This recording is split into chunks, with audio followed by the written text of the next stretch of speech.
Isa nga pong malakas na palakpak para sa ating Panginoon. Hallelujah.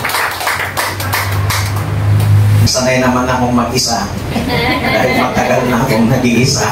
Kaya walang makakadlang kahit mag-isa ako pumunta sa gawain ng Panginoon. Amen? Isa pa nga pong malakas na palakpak para sa ating Panginoon. Muli po tayong tatalakay sa salita ng ating Panginoon.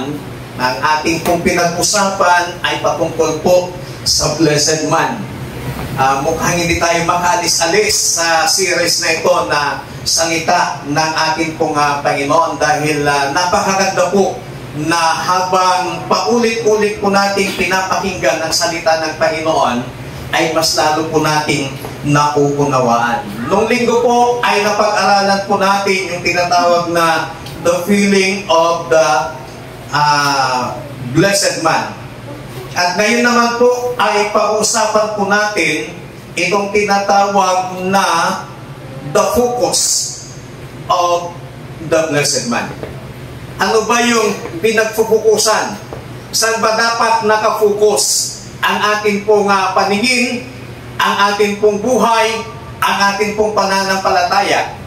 Ang sabi po sa verse 2 ng ating pong teksto na binasa na po kanina ng scripture reader, sabi po rito, kundi ang kanyang kasayahan ay nasa kautusan ng Panginoon.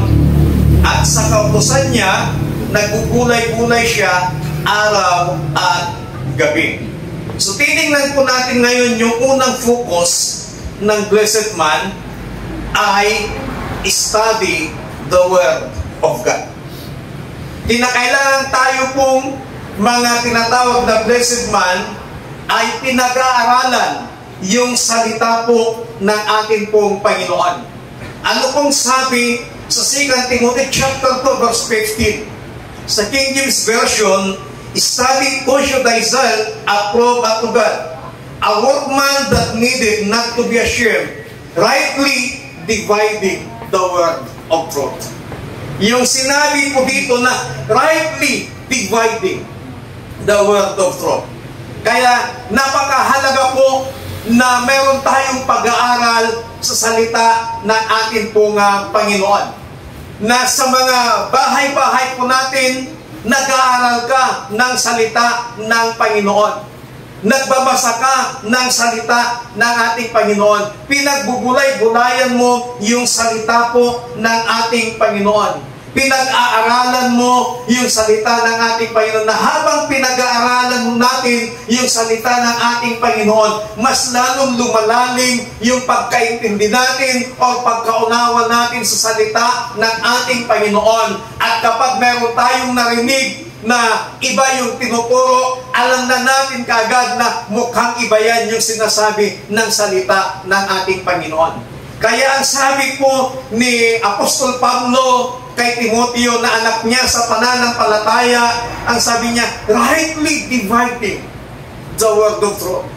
Kinakailangang pag-aralan niya ng maigi ang salita ng ating pong Panginoon. Sapagkat kung hindi mo pinag-aaralan, hindi natin pinag-aaralan yung salita ng ating Panginoon, kapag meron tayong marinig, meron tayong mapakinggan, madali po tayong mainganyo, madali po tayong maniwala. Pero kapag alam po natin yung tama, alam po natin yung totoong itinuturo ng salita ng ating pong Panginoon, hindi ka kaagad na ililigaw ng ating pong kaaway. Tandaan po natin, even ang kaaway, gumagamit siya ng salita ng Diyos. But ang ginagawa ng kaaway, he twist. Tinitwist niya yung salita ng Panginoon upang atakihin niya ang isang mananampalataya. Ngayon, kung hindi natin pinag-aralan yung salita ng Panginoon, sasabihin natin, oo nga ano. Kasi even si Satanas, ginamitan niya, twist niya yung salita ng Panginoon, yung tinimp niya si Jesus.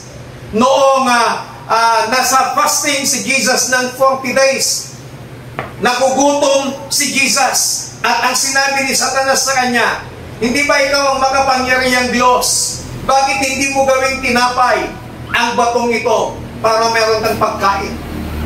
At ang sabi pa ni Satanas sa kanya, ibibigay ko sa iyo ang lahat ng kayamanan ito kung, sabi ni Satanas, sasamba ka sa akin. Gumagamit siya ng mga salita ng Panginoon, but ang ginagamit din ni Jesus ay ang salita ng Diyos.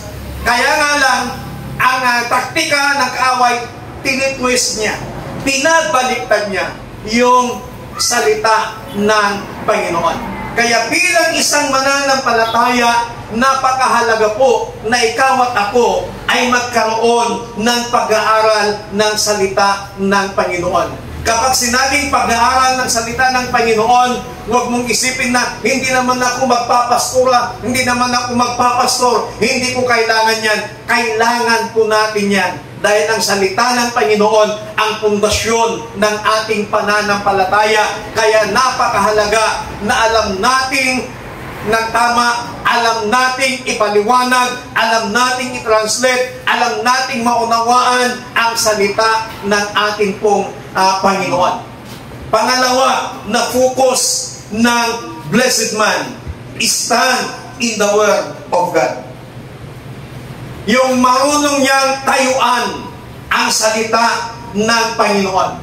2 Timothy chapter 4, verses 2 to 5, sa magandang balita Biblia, ipangaral mo ang salita ng Diyos. Pagsikapan mong gawin iyan, napapanahon man o hindi. Himukin mo at pagsabihan ng mga tao at palakasin ang kanilang loob sa pamamagitan ng matiyagang pagtuturo, sapagkat darating ang panahon, hindi na sila makikinig sa wastong kapuruan. Sa halip, susundin nila ang kanilang hilig. Maghanap sila ng mga tagapagturo na walang ituturo kundi ang ibig lamang nilang marinig. Hindi na sila makikinig sa katotohanan. Sa halip ay ibabaling ang kanilang pansin sa mga katang-isip. Ngunit ikaw, maging mahinahon ka sa lahat ng oras. Magtiis ka sa panahon ng kahirapan. Gampanan mo ang tungkulin ng isang mangangaral ng magandang balita at tuparin mo ng lubos ang iyong paglilingkod. As a blessed man, mga kapatid, kailangang matuto at marunong tayong tayuan yung salita ng ating Panginoon. Ang tinatayuan mo, ang pinaniniwalaan natin ay ang salita ng Panginoon. Kahit sino mang Poncio Pilato ang magbawal sa iyo, kahit sino man ang magsabi na ang Biblia ay hindi salita ng Panginoon, dahil alam mo ang katotohanan, alam mo ng Biblia ay salita ng Panginoon, tatayuan mo at tatayuan mo yan anuman ang mangyari sa buhay mo. Kapag tinatayuan natin yung salita ng Panginoon, ibig sabihin, malalim yung pundasyon mo, malalim yung pananampalataya mo, at ibig sabihin, alam mo yung mga pangako ng Panginoon sa kanyang masalita, kaya pinanghahawakan mo yung salita ng Panginoon. Sa panahon na ikaw ay may problema, sa panahon na ikaw ay may pagsubok sa buhay, pinanghahawakan mo yung salita ng Panginoon. Na isa sa mga sinabi ng salita ng Panginoon, I will never leave you nor forsake you. Kaya bakit ka malulungkot kapag meron kang pinagdadaanan sa buhay? Ang Diyos na pakapangyarihan sa lahat, nangako, nagsabi sa kanyang masalita na hindi kanya pababayaan, hindi kanya iiwanan. Panghawakan po natin yun. Amen. Hindi po ako ang nagsabi niyan, but the Word of God. Yan po ang sinasabi niya sa aklat ng Hebreo. Na sinasabi doon na hindi tayo iiwanan, hindi tayo pababayaan ng Panginoon. At even si Jesus ang nagsabi sa Matthew chapter 28, ang sabi niya doon, Lo, sa King James Version, I am with you always. Kasama ninyo ako lagi. Kaya sa pinagdadaanan mo, kapatid, hindi ka nag-iisa, kasama mo ang Diyos. Ang dapat lamang sa ating mga blessed man, ang dapat lamang sa tinatayuan natin, pinanghahawakan natin yung salita ng ating Panginoon. The more na ikaw ay nag-aaral ng salita ng Panginoon, the more na ikaw ay nagbabasa ng salita ng Panginoon, mas lalo mong nakikita, mas lalo mong natutuklasan na ang dami palang pangako ang Panginoon na dapat mong panghawakan sa pang-araw-araw nating pamumuhay. Kaya dapat tayo po ay laging masaya. Ang buhay mananampalataya, ang buhay Kristiyano, ang paggamit o pagpunta sa ministry, hindi yan nakaka-stress. Huwag kang may stress, kapatid. Bakit? Hindi ka nag-iisa, kasama mo ang Panginoon. Bakit ka pa may stress? Kapag may stress ka, sige ka, papangit ka. Pag may stress ka, yung mga ugat-ugat sa noo mo, lumalabas. Padasang nagkita ti tao nga nakaroon nga nakamiso kitang ditikurat-kurat. Ang gusto lang ng Panginoon, lagi tayong happy. Kasi nga, lagi natin siyang kasama. Amen? Panghawakan natin yun. Tayuan natin yung mga salita ng ating Panginoon. Ang dami na ho natin napapakinggan mga mensahe ng salita ng ating Panginoon. Huwag tayong lalayo sa Panginoon. Mas lalo tayong lalapit sa Panginoon. Ang ibang mga tao kasi, ang ibang mga mananampalataya kasi, kapag may pagsubok, kapag may problema, instead na mas lalo silang lalapit sa Panginoon, ang ginagawa ng iba, mas lalo silang lumalayo sa Panginoon. Kapatid, kaibigan, huwag mo susubukan. Masisira lang ang buhay mo kapag lalayo ka sa Panginoon. Dapat lagi tayong lumapit sa Panginoon. Tayuan natin, panhawakan natin yung salita ng Panginoon. Ano bang sinabi ng Diyos sa kanyang mga salita? Na dapat ito ang panghawakan natin. Ito ang tatayuan natin. Ang sabi niya sa kanyang mga salita na anumang pakakawalan natin dito sa ibabaw ng lupa, mapapakawalan sa langit. Anuman ang pagbabawalan natin dito sa lupa, pagbabawalan sa langit. Anong ibig sabihin nun? We have the authority. Kaya gamitin po natin yung authority na ibinigay sa atin ng Panginoon. Tatayuan natin yung authority, tatayuan natin yung kapangyarihan niya ng Panginoon. Ang gagawin lamang po natin ay magdideklara. Huwag mo nang problemahin kung paano mangyayari yun. Gagawin mo lang, magdeklara ka kung anong sinabi ng Panginoon. Palakpakan natin ang Diyos. Tayuan natin, panghawakan natin yung salita ng ating Panginoon. Bagamat wala nang makikinig sa iyo, sa iyong pangangaral, sa iyong pagtuturo ng salita ng Panginoon, ang sabi dito, kahit walang makikinig sa iyo, dapat tatayuan pa rin natin yung salita ng Panginoon.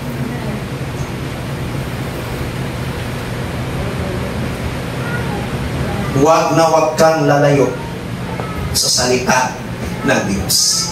Because the Word of God is pure.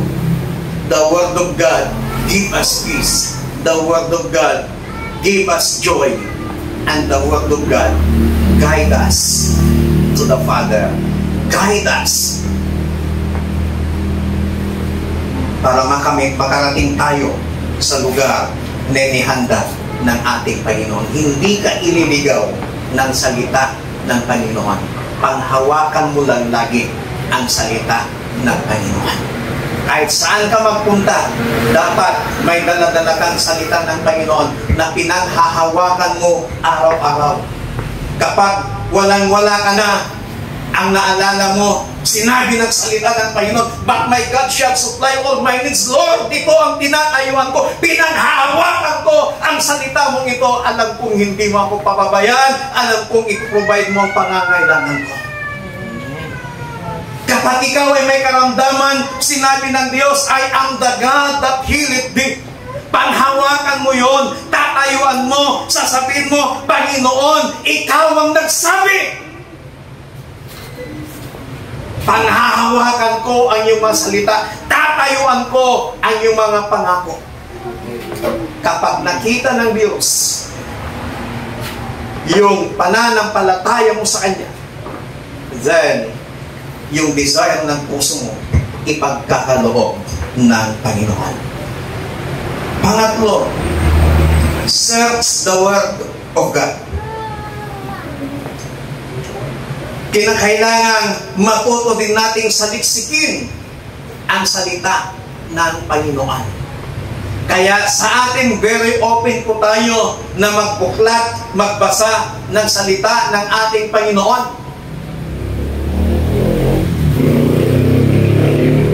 Katulad ng mga nakarang araw, sa GC namin na pamilya, may tinanong si Kim, sabi niya, ano ba ang ibig sabihin ng new heaven and new earth? Kahit nandun kami sa bahay, sige, nireplyan ko. Nireplyan ni ate. Nag-reply din yung daddy niya. Yun pala, merong isang tao na niyayaya ni Gio na magsimba doon sa Korea, at niyayaya din pala siya na ang itinuturo ay yung new heaven and new earth. Kaya nawarningan si Kim, kaya nawarningan din si Gio. Mag-ingat kayo sa mga ganyang teaching. So, saliksikin natin ang salita ng Panginoon. Amen? Amen. Amen. Amen. Iwan ko kung na-encounter niyo dito. May mga nagsabi at na-encounter ko na rin, nagsabi nila na si Satanas daw ay manliligtas. Gumamit sila ng mga bersikulo.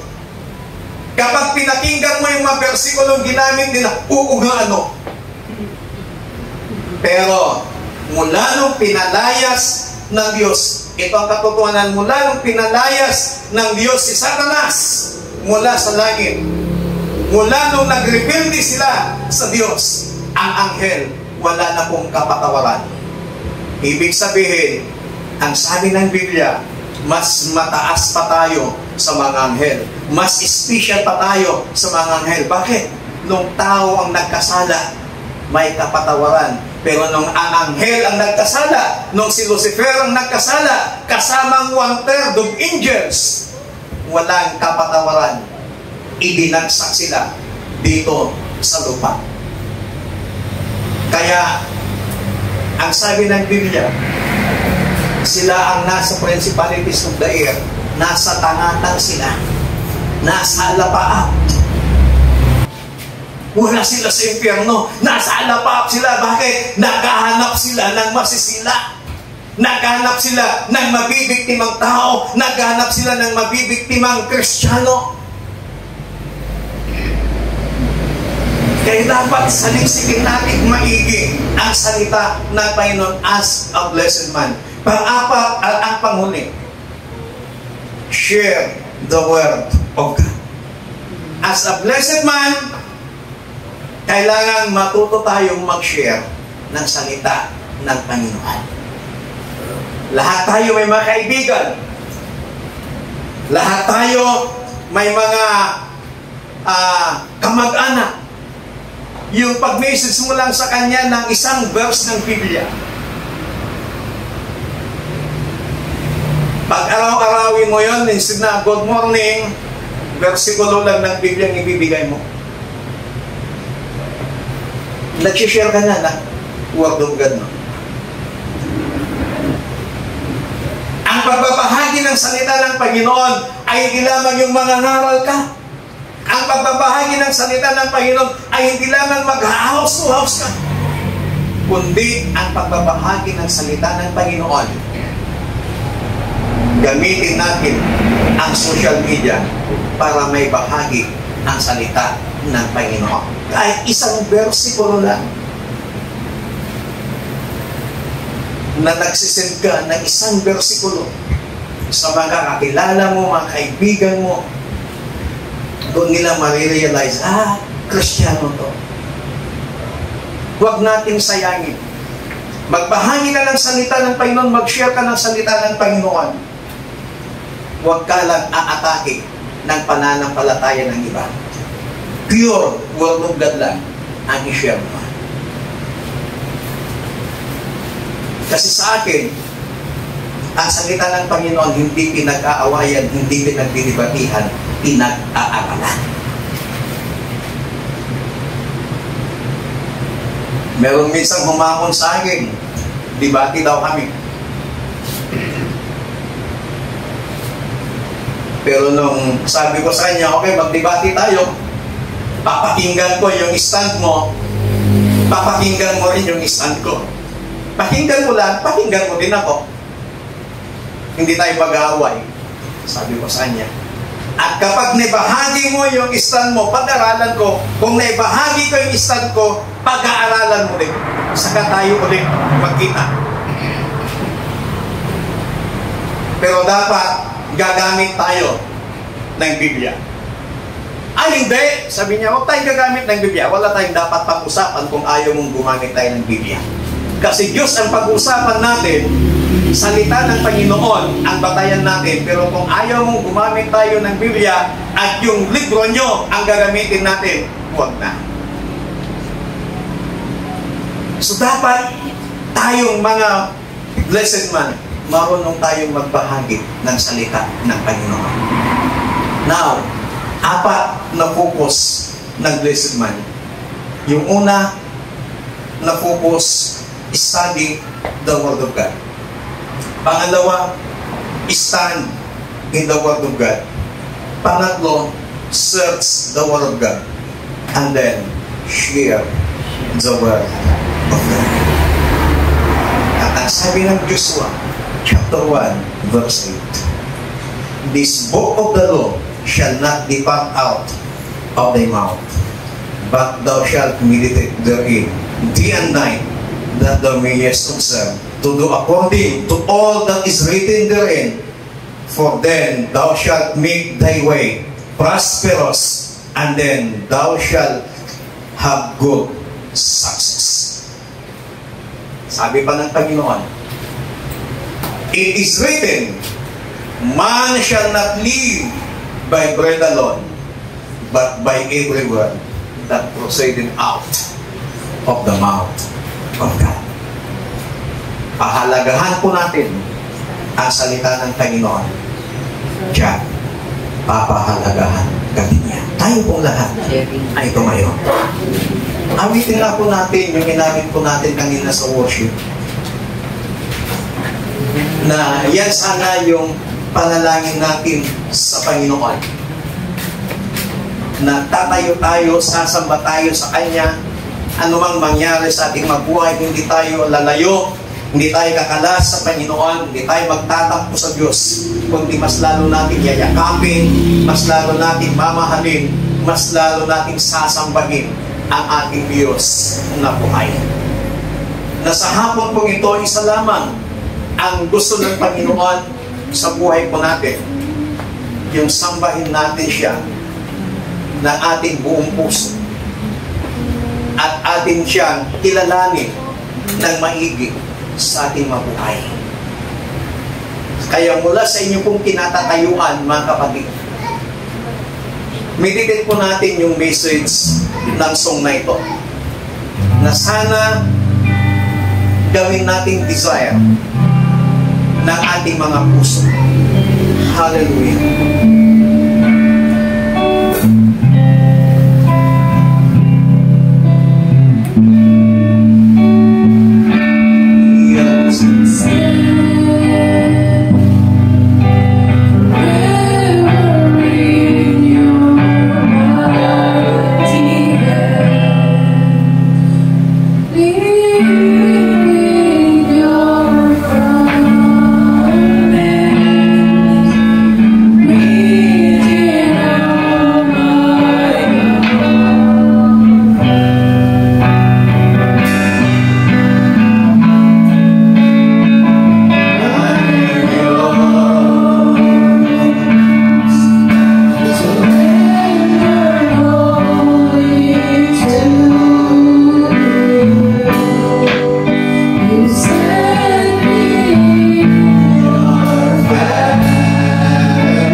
to you, Lord.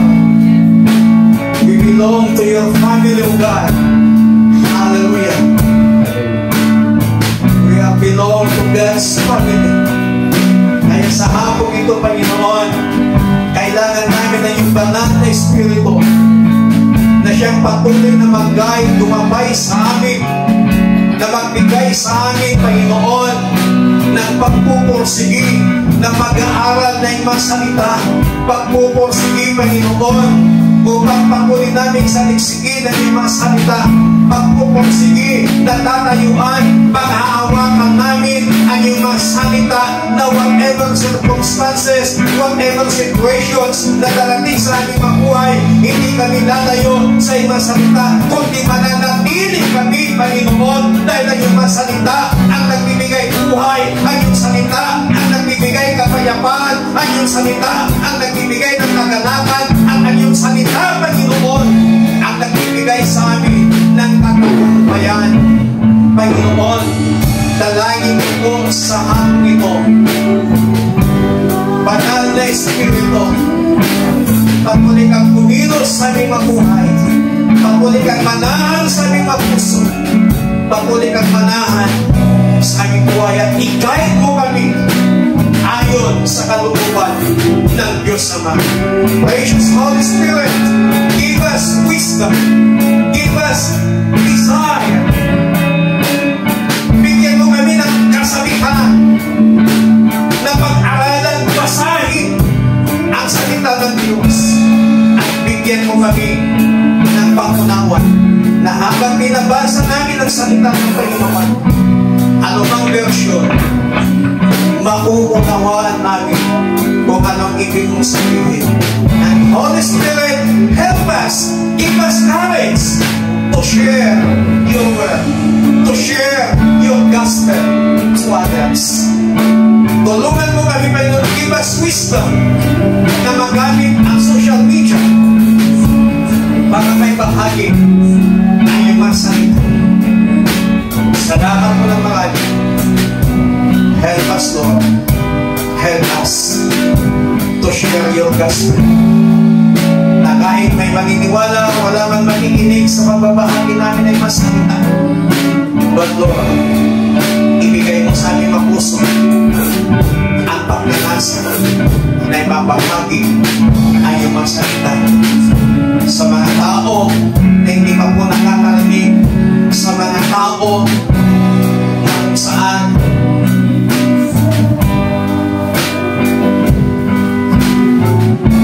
doon po kami dadalhin, at sa mga tao namin po makakasalamuhan, sa mga tao namin po mga nakakasama, tulungan mo kami na makapagbahagi ng salita mo, Panginoon.